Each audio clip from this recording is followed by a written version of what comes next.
Bonjour à tous les amis, c'est Jordan, j'espère que vous allez bien. Aujourd'hui on se retrouve pour une nouvelle vidéo dans laquelle je vais vous présenter 10 des sports les plus dangereux au monde. On commence par la highline qui est un sport spectaculaire mais également un sport dangereux. Ce sport consiste à se déplacer sur une slackline.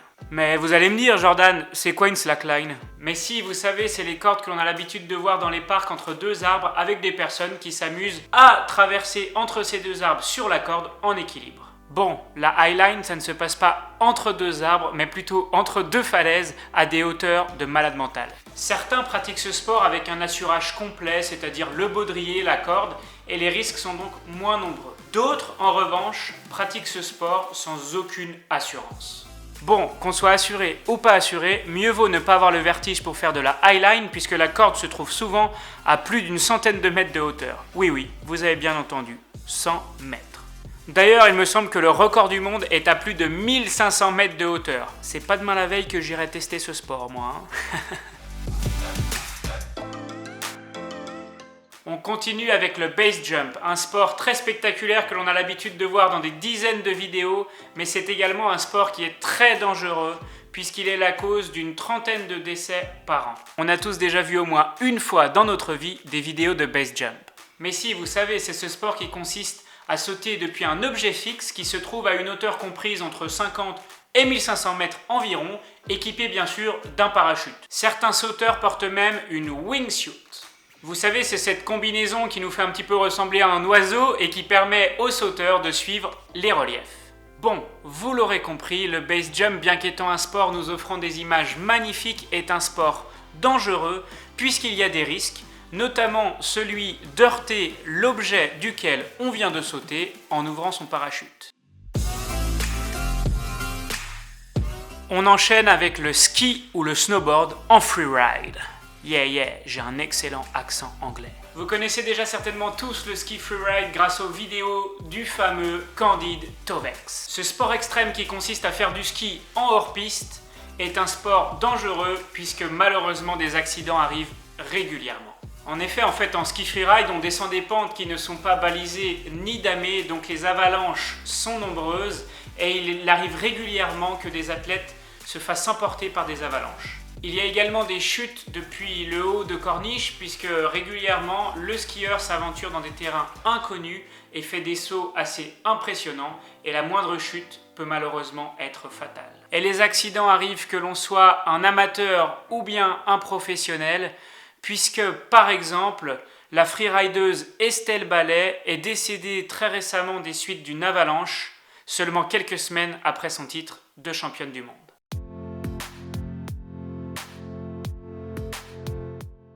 On va maintenant parler du cliff diving. Le cliff diving est un sport de haut vol. Il consiste en un plongeon dans l'eau à 28 mètres de hauteur. Oui, vous avez bien entendu, j'ai dit 28 mètres pendant que nous, on galère à sauter à 10 mètres. Autant vous dire que les plongeurs de l'extrême prennent des risques à chacun de leurs plongeons. Bon, le pire c'est qu'ils ne plongent pas comme ça, comme des bouteilles, mais qu'ils font également des petits saltos, des petites vrilles. Enfin bref, ils s'amusent bien quoi.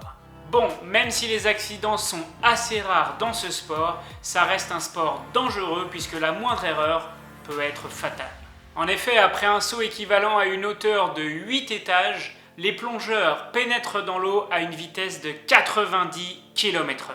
À une telle vitesse, la réception est très importante et tout est calculé au millimètre près. Ils ont plutôt intérêt à tout calculer au millimètre près puisque s'ils se prennent un plat à cette hauteur, cela équivaut à tout simplement une petite chute sur du béton de 13 mètres de haut. Autant vous dire que la pression qu'ont les sauteurs lorsqu'ils sont sur le plongeoir est plutôt énorme. Bien qu'étant un sport qui nous permet de vivre en harmonie avec la nature, la plongée sous-marine, qu'elle soit faite avec des bouteilles ou en apnée, est très dangereux.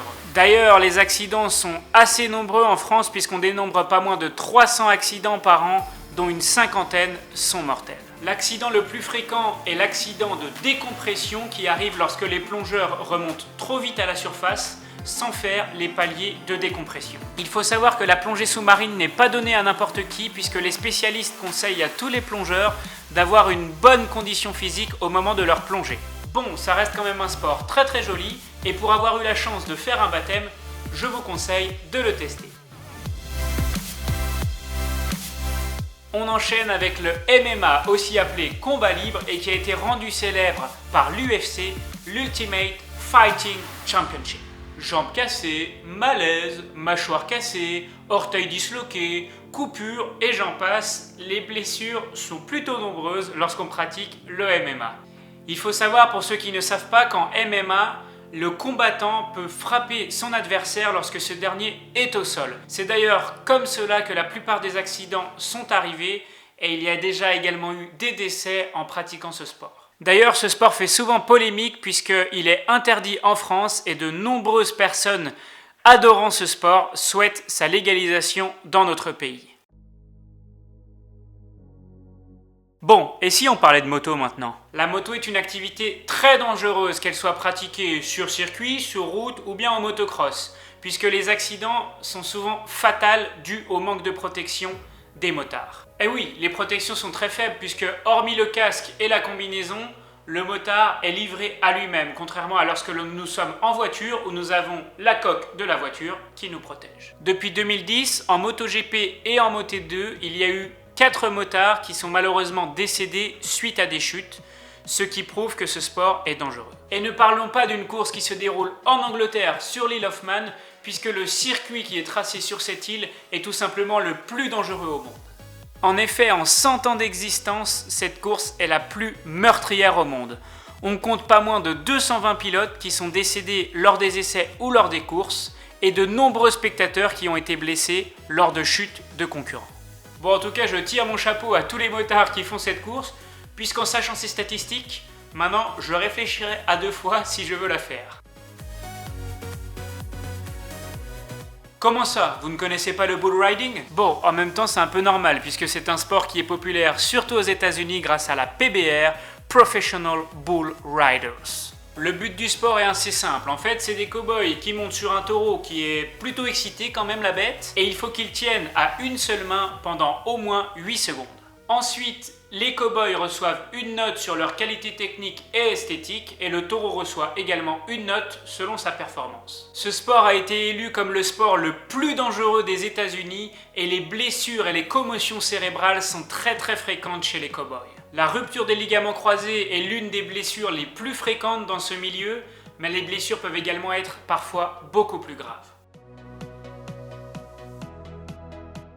On termine avec l'alpinisme. Bien qu'étant un sport magnifique en complète harmonie avec la nature, l'alpinisme reste néanmoins un sport dangereux. En effet, l'alpinisme se déroule en haute montagne qui est un milieu plutôt hostile pour l'homme et les accidents arrivent régulièrement. En alpinisme, on grimpe grâce à 2 techniques de progression principalement. Il s'agit de l'escalade et du ski de montagne et les risques sont nombreux. Il peut par exemple y avoir le dévissage d'une paroi glaciaire ou rocheuse, la chute dans une crevasse, l'avalanche ou bien encore la chute de pierre tout simplement. On entend malheureusement régulièrement parler des accidents qui arrivent lorsque des alpinistes, qu'ils soient amateurs ou professionnels, tentent la montée du Mont Blanc. Comme en ski freeride, les accidents arrivent aussi bien aux amateurs qu'aux plus grands professionnels et qu'aux légendes de ce sport. Récemment, par exemple, Ulysse Tech, l'une des légendes de l'alpinisme, est décédé pendant une montée d'acclimatation sur l'Everest. Les raisons de son décès sont un petit peu floues, mais on pense qu'il a été emporté par une avalanche. Enfin bref, tout ça pour vous dire que la nature nous rappelle régulièrement qu'elle est plus forte que nous. Et bien voilà les amis, c'est la fin de cette vidéo. Un grand merci à vous de l'avoir regardé jusqu'au bout. N'hésitez pas à lâcher un petit pouce bleu si vous l'avez aimé et à me dire en commentaire ce que vous en avez pensé. Je vous dis à très bientôt pour de nouvelles aventures. C'était Jordan. Ciao ciao.